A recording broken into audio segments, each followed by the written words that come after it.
দুনিয়াতে যত অদ্ভুত অদ্ভুত প্রশ্ন সব আপনি মুসা আলাইহিস সালামের মাথা থেকে পাবেন। বিভিন্ন বিষয়ে আল্লাহরে প্রশ্ন করতেন। সাইয়েদনা মুসা আলাইহিস সালাম আল্লাহরে বললেন, আল্লাহ আপনি আমার এমন একটা জিকির শিখাইয়া দেন যে জিকিরটার শব্দ আপনি আর আমি ছাড়া কেউ জানবে না।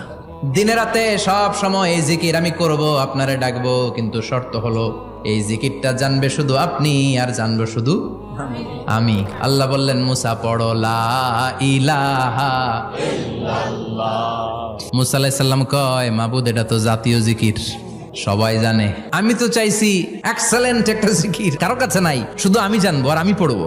আল্লাহ বললেন, মুসা এই লা ইলাহাকে যদি এক পাল্লায় রেখে দাও, তাম বিশ্ব, 7 আকাশ 7 জমিনটারে তুলে যদি তুমি আরেক পাল্লায় রেখে দাও, লা রাজাহাত কাফাতু লা ইলাহা ইল্লাল্লাহ, মুহূর্তের মধ্যে লা ইলাহার পাল্লা ভারী হয়ে যাবে।